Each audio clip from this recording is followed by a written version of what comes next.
Sur la machine, l'air. 5 bars. Ensuite, la mise sous tension avec le bouton on.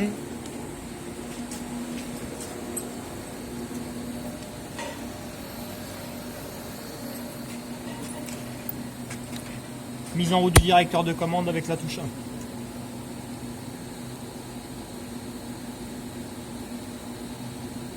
On attend que le directeur soit stabilisé.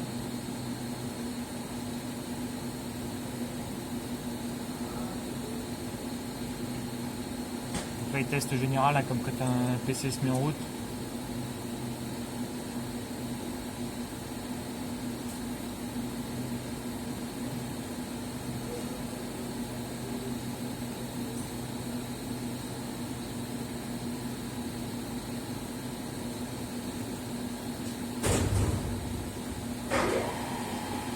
La machine est mise en route. Donc là il y a un petit message dessus, c'est pas toujours le cas, c'est parce qu'on a un bouton d'arrêt d'urgence qui est enclenché. Donc effectivement c'est celui qui est sur le directeur en lui-même. Un quart de tour et là il me demande de faire échappe ou main menu. Donc je fais un échappe et la machine elle est échappée. Je suis en fonction manuelle. Quand je suis avec cet écran, pour changer de fonction, de passer de la manuelle à la CN, j'ai juste à faire Shift. Donc je vérifie bien qu'il est validé. Escape. Et là je passe en mode CN. Donc, je vais revenir sur mon mode manuel, Shift, Escape, et je mets la puissance sur la machine. Donc la puissance, c'est Power On. J'appuie sur le bouton et j'entends le petit bruit se déclencher de la puissance. Je fais attention aux petits messages qui sont en haut de l'écran. Donc je m'aperçois qu'il me dit que les origines ne sont pas faites, aussi bien du magasin que de la machine. Le bouton pour faire les origines machine sur cette machine là, c'est le petit bouton 0. J'appuie tout simplement dessus. Donc il me demande soit de valider par départ cycle, soit d'en sortir avec échappe. Donc là je vais valider. Je fais bien attention que les avants soient à 0 quand je le mets en route et je mets en route. Donc la machine fait ses origines sur ces 3 axes. Donc elle commence par le Z, ensuite le X, le Y, et elle passe aussi par le magasin.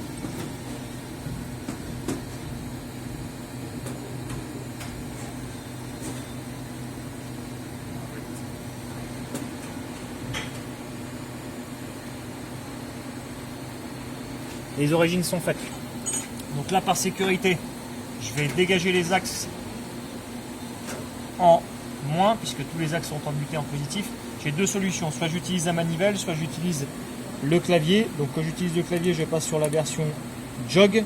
Donc ça m'est indiqué sur l'écran, si je fais attention, je suis passé avec une petite vis, un petit filet de vis représenté avec une petite cotation.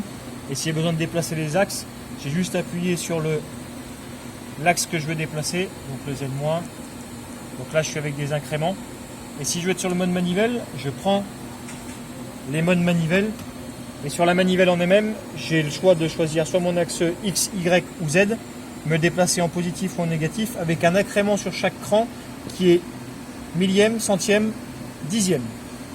Donc si j'ai sélectionné l'axe Z et que je me déplace sur mon axe Z en moins, ma tête se déplace en moins. Donc je dégage mon axe Z en moins, mon axe Y en moins et mon axe X en moins. Donc ça c'est une première chose. Là, avant tout usinage, je vais commencer par aller charger mon programme. Donc mon programme se trouve dans ma clé USB. Donc j'ai juste à brancher ma clé sur le port USB. Et là, il faut que je sois passé en mode CN. Donc pour passer en mode CN, Shift, Escape. D'accord. Je passe dans le mode utilitaire de la machine. Et pour aller chercher ce qu'il y a sur la clé, je vais dans Explorateur. Explorateur, je tombe dans l'exploration soit du disque, de la mémoire, du disque dur de la machine, du disque USB, où j'ai des parties aussi où je peux être branché en réseau. Donc ce qui m'intéresse, c'est le disque dur de la machine et ma clé USB. Donc je descends avec la tabulation sur la clé et il me reconnaît automatiquement toutes les extensions qui sont lisibles par la machine, d'accord, en programme. Donc là, pour passer d'un écran à l'autre, il faut que je sois sur la touche tabulation. Donc j'appuie sur la touche tabulation, je passe dans l'écran d'à côté. Ensuite, je choisis le programme que je veux charger. Je lui demande en action de le copier. D'accord. En tabulation, je repasse sur l'écran ici. Je vais dans le programme. Tous les programmes de la machine sont stockés sur le disque dur dans un répertoire qui s'appelle programme, donc PRG. Donc je vais sur le PRG et là j'ai juste à faire action coller et il vient me copier. Donc là effectivement le programme existe déjà dans la mémoire de la machine, il me demande si je veux supprimer. Je dis oui, je vais le remplacer et le supprimer et il se retrouve bien dans le programme. Maintenant, si j'avais besoin de voir s'il était bien chargé, je fais échappe une première fois, échappe une deuxième fois. Je vais chercher à exécuter le programme que je viens de charger. Donc j'ai tout le listing de programmes qu'il y a dans la mémoire. Et celui que je viens de charger, c'est le 9995. Et il est bien ici. Et si je veux vérifier, c'est bien le dernier qui a été chargé. Il me dit bien qu'il a été chargé le 3103, donc c'est bien aujourd'hui. Et l'heure de chargement. Ok, 15h24. Alors faites attention, on n'est pas à l'heure. Ici, il faut regarder par rapport à la pendule de la machine. On voit bien qu'il a été chargé il n'y a même pas une minute. Donc c'est bien le bon programme. Donc ça, on a chargé le programme qu'on a besoin. Je reviens en arrière, je vais repasser sur le mode manuel. D'accord. Maintenant, la manipulation que je vais faire, c'est d'essayer de régler mon origine programme sur la machine. Donc, la machine, quand elle est en puissance, pour pouvoir ouvrir les portes, il y a une petite touche d'ouverture de porte. Donc c'est la petite touche de porte avec les deux flèches. J'appuie dessus et j'arrive à l'ouvrir. Donc par rapport à la configuration que j'ai actuellement, mon origine programme, je vais faire une origine qui va se retrouver sur le point qui est ici. Donc on est à 121,5 mm du bord de la pièce, d'accord, et on va se retrouver à 16,5 du bord ici. On est sur le brut, d'accord. Donc 121,5, 16,5. Et pour simplifier l'exercice pour l'instant, je vais dire que mon origine programme elle est sur le dessus de la pièce. Fini. D'accord. Donc la première chose que je vais venir faire, ça va être mon origine en Z. D'accord. Donc je vais utiliser la cale lumineuse.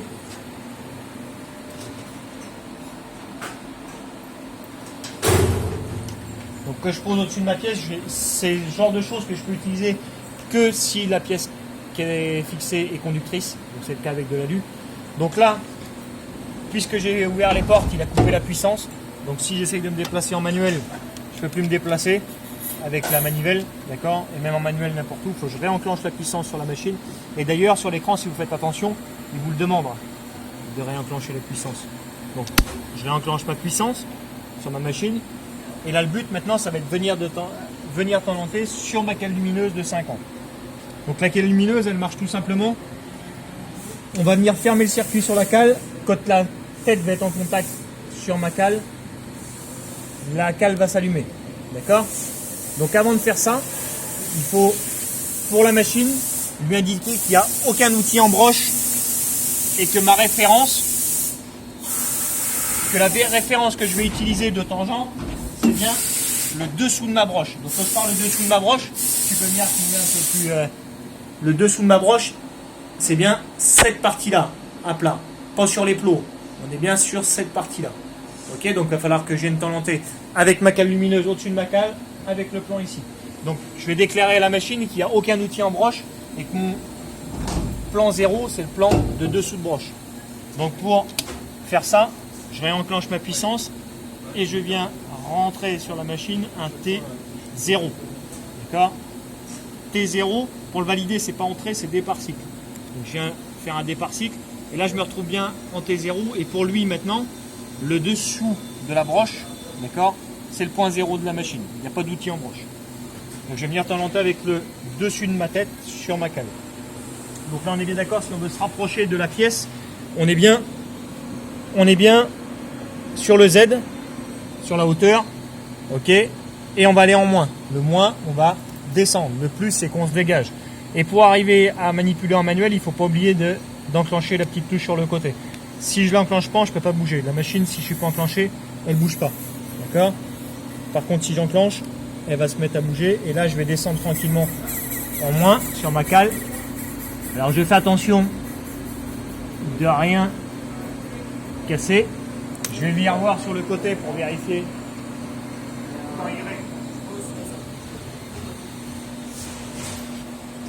Je vais vérifier en Y parce qu'avec la fausse vision, on s'aperçoit que la tête, elle n'est pas du tout en face la cale.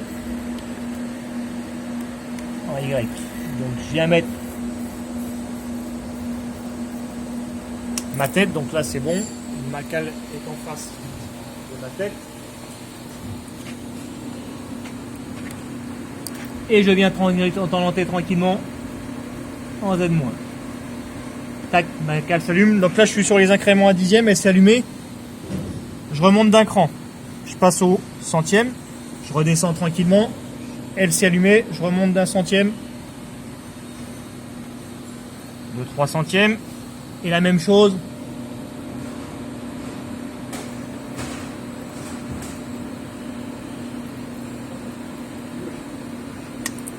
Donc là c'est bon. Ensuite, je vais venir déclarer la machine. Donc ma cale lumineuse fait 50,4 de hauteur. Je vais venir déclarer à ma machine que je suis 50,4 au-dessus de l'origine.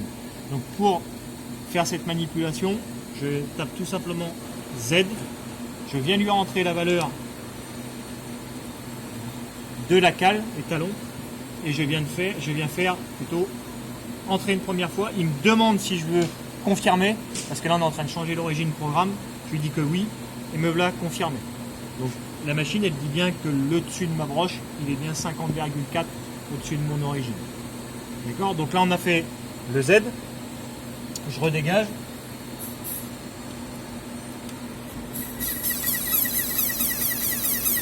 Et on va faire le X, le Y, cette fois-ci pas avec une cale étalon lumineuse, mais avec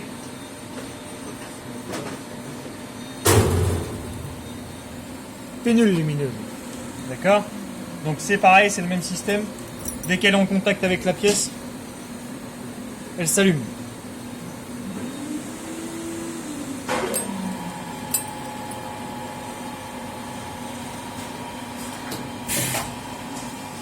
Donc attention au sens de fixation de l'outil. C'est-à-dire que si on regarde, si je ne le mets pas dans le bon sens, il n'est pas enclenché dans les lardons. Donc je fais très attention à ça. Il y a un lardon qui est plus large que l'autre, comme un détrompeur, pour qu'il soit enclenché dans le bon sens. Donc là, avec la pilule, avec la petite bille lumineuse, la petite bille qui est dans le bout, je vais venir tenter sur ma référence en Y, lui rentrer un décalage, et sur ma référence en X, et lui rentrer le décalage. Donc, toujours le même système. Je réenclenche la puissance, je ferme mes portes, je réenclenche la puissance. Et là, je vais commencer par descendre en Z, me caler derrière. Donc je descends juste de la hauteur de la bille.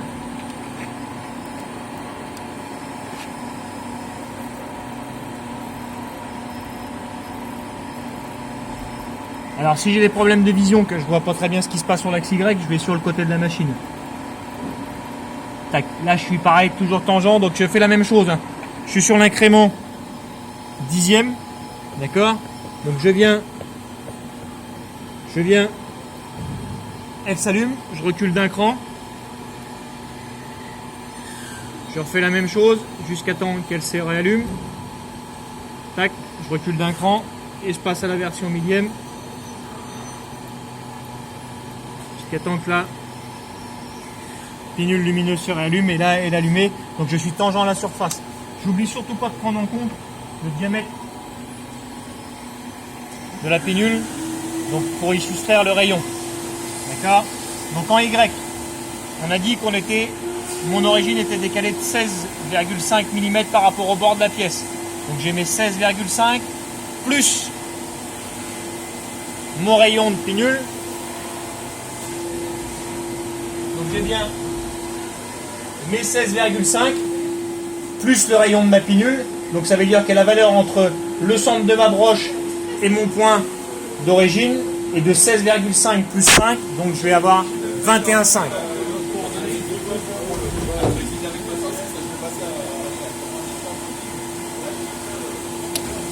Donc là, la machine.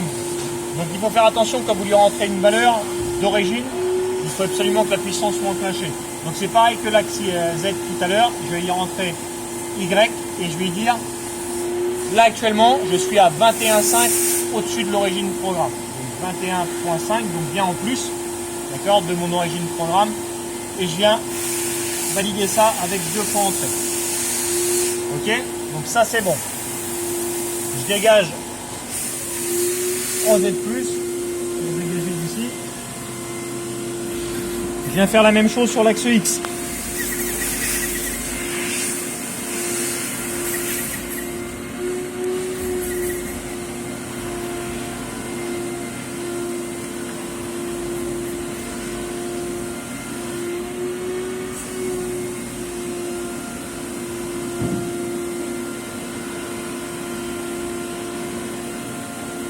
Faites bien attention d'être sûr de t'orienter sur la périphérie de la sphère. Si vous n'êtes pas assez descendu, vous t'entendez pas sur le bout de la sphère. Donc là, elle vient de toucher, tac, je recule, toujours pareil. C'est la même manip que sur l'axe Y.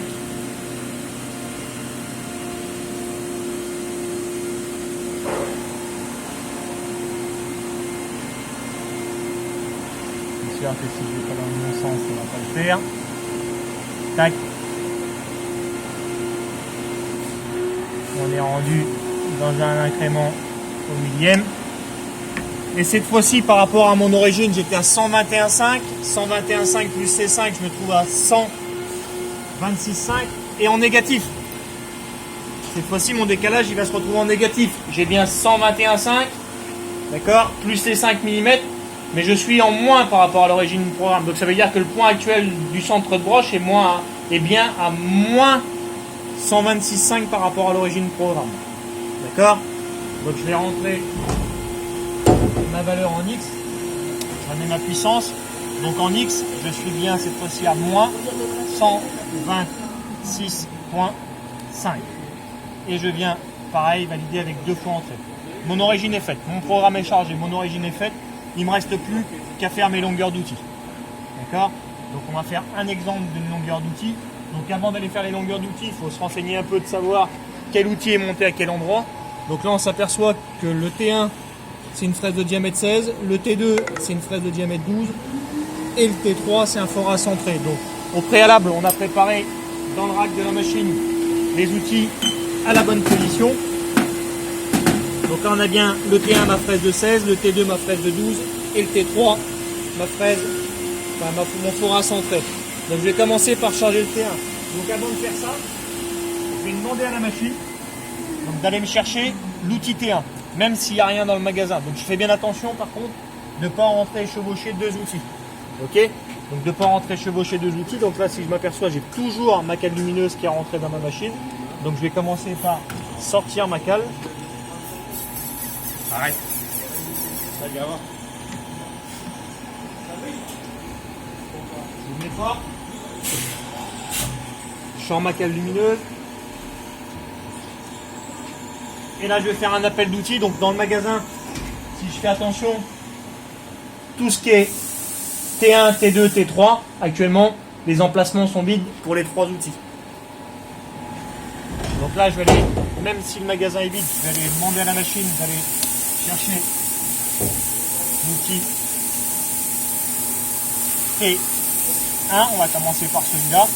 Donc je viens faire un T1 départ-ci et la machine va venir déposer l'outil qui est là actuellement en broche pour venir chercher le 1.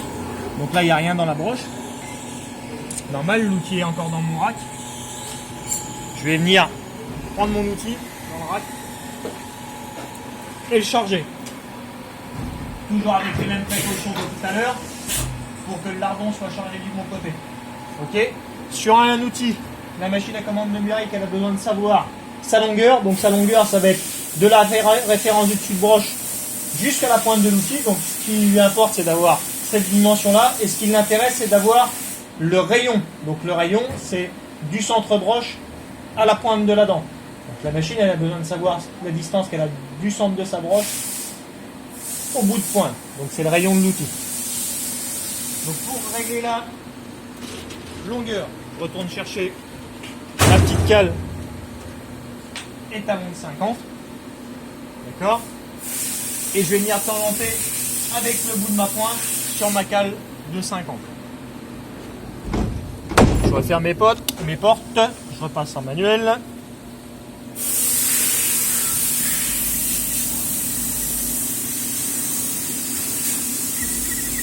Je descends en Z-, donc toujours la même manip, hein, je fais attention d'être bien au-dessus de ma cale.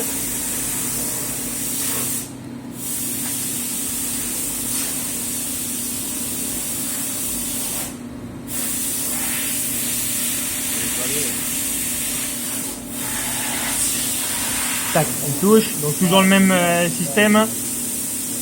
Je viens à chaque fois en changeant d'incrément, tac, jusqu'aux incréments du micron.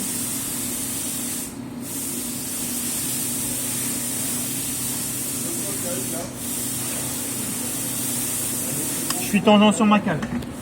Donc là, après la manipulation pour arriver à valider ma longueur d'outil et mon rayon, il y a un menu sur la machine en étant en manuel qui est longueur d'outil, donc le F1. J'appuie sur cette touche là, F1. La première chose que la machine me demande, c'est de mettre la valeur de ma cale étalon. D'accord? Donc la cale étalon, c'est la cale lumineuse en fait qu'on a utilisée. Donc on sait qu'elle fait 50,4. Donc je lui rentre une valeur de 50,4. Donc je viens valider cette valeur.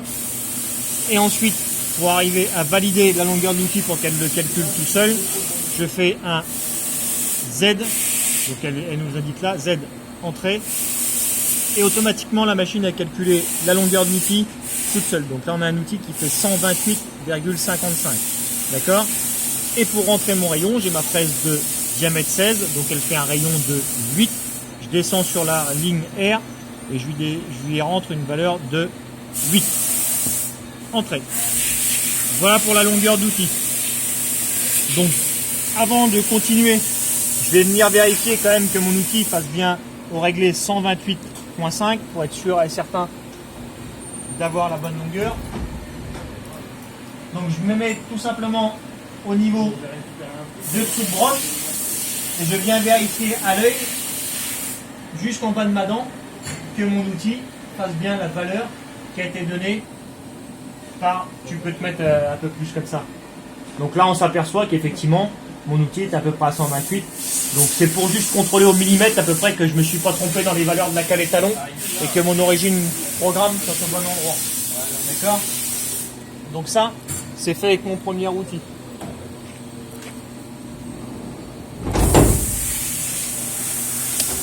Je remets ma puissance. Les valeurs K et les valeurs I, c'est les valeurs de correction dynamique de l'outil. Donc tant qu'il est neuf, on ne s'en sert pas. C'est quand il commence à être usé qu'on s'en sert pas. Ces paramètres, je les retrouve aussi sur la version CN. Donc j'échappe de la page, je fais Shift Escape et pour retrouver